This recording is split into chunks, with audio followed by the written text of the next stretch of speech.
یہ میں ایک چھوٹی سی مثال یہاں پر دیتا ہوں کہ جو کار انڈسٹری کا فاؤنڈر ہے وہ سر ہینری فورڈ تھے. تو ایک بار فورن ڈیلیگیشن ان کے پاس گیا تو انہوں نے ان کی فیکٹری کا جب وزٹ کیا ڈیلیگیشن نے تو انہوں نے پوچھا کہ آپ کا ہائیلی پیڈ کون سا ورکر ہے.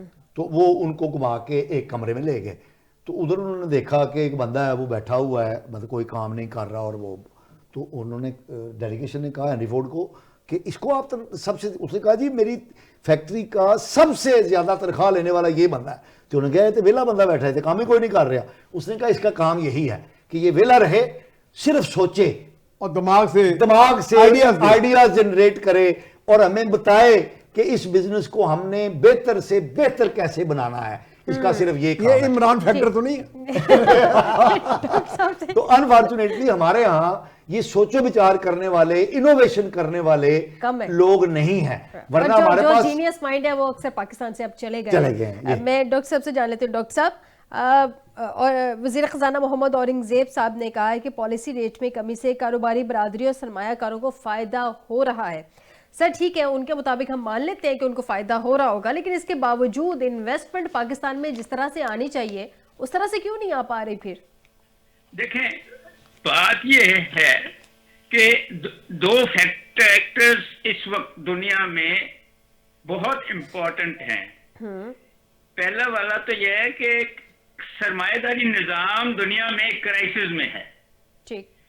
تو آپ وہ بہت سارا پیسہ امریکنوں نے یا یورپ نے یوکرین کی جنگ میں لگا دیا, غزہ کی جنگ میں لگا دیا. آپ کو وہ پیسہ چاہیے تھا نا جی, تو آپ نے کوئی سوچا ہی نہیں ہے. دوسرا جو فیکٹر یہاں ہوا پچھلے کئی سال سے وہ یہ ہے کہ ڈالر کے اوپر نیچے جانے سے اور انٹرسٹ ریٹ کے اوپر جانے سے لوگوں نے پیسے بنائے. تیسرا یہ تھا کہ آپ کی جو بیوروکریسی تھی وہ پلفریج اور رشوت سے بھی پیسے بنا رہی تھی. تو آپ کی ایک بلیک اکانومی جو ہے وہ سسٹین کر رہی ہے آپ کی اربن اکانومی کو. تو اس سارے فیکٹرز میں مشکل تھا انڈسٹریلائزیشن کرنا یا ایگریکلچر کرنا یا جو ہے ٹورزم میں انویسٹ کرنا, جہاں آپ کو گورنمنٹ وافدہ انوائرمنٹ کئی قسم کے افسروں کے ساتھ ڈیل کرنا پڑتا ہے. آسان ہے کہ ڈالر خرید دو, ڈالر بیچ لو, ریئل اسٹیٹ پہ انویسٹ کر کے رکھ لو, اور دیگر بلیک اکانومی. سو جب تک آپ ایک ایسا ٹیکس ہے جس کو ہم کہتے ہیں ونڈ فال گین ٹیکس, وہ 100% نہیں لگائیں گے کہ کسی حکومت کے کوئی سڑک بنانے سے جو آپ کی زمین کی قیمت بڑھ جاتی ہے وہ پیسہ گورنمنٹ لے جائے گی, تو پھر یہ اسپیکولیشن ختم ہو جائیں گی اور پھر لوگ جو پاشا صاحب کہہ رہے ہیں سوچنا شروع کریں گے کہ اب کون سا ہم کاروبار آنیسٹلی کر کے اس ملک میں. جب ایک خاص کلاس بنا لیں آپ جو آسانی سے گھر بھی بنا لے, کار بھی لے لے, اور بینکنگ سیکٹر یا آئی پی پیز کے تھرو پیسے بنا لے, تو پھر مشکل ہو جاتا ہے باقی لوگوں کے لیے. پھر وہ ملک چھوڑنا چاہتے ہیں, پھر وہ ڈوب جاتے ہیں. سو ری تھنک کرنی پڑے گی آپ کو ورلڈ اکانومی بھی اور پاکستان کی اکانومی بھی.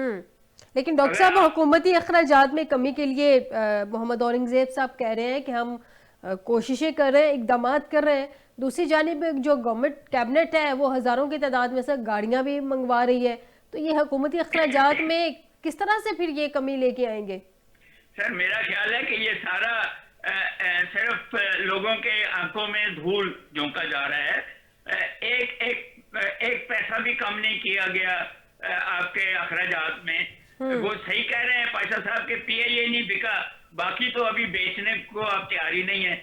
آپ نے ڈاؤن سائزنگ, ابھی آپ دیکھیے ٹرمپ صاحب آئے ہیں, اس نے پہلے دن ہی کہہ دیا کہ یو ایس اے ختم. اس نے پہلے دن ہی کہہ دیا کہ اتنے % گورنمنٹ کے لوگ جو ہے 8 مہینے کی تنخواہ لیں اور چھوڑ جائیں. آپ نے کوئی ایسی بات کی ہے؟ جب فیصلہ کر لیا جاتا ہے کہ اکانومی کو بہتر کرنا ہے, تو پھر آپ وہ سارے جو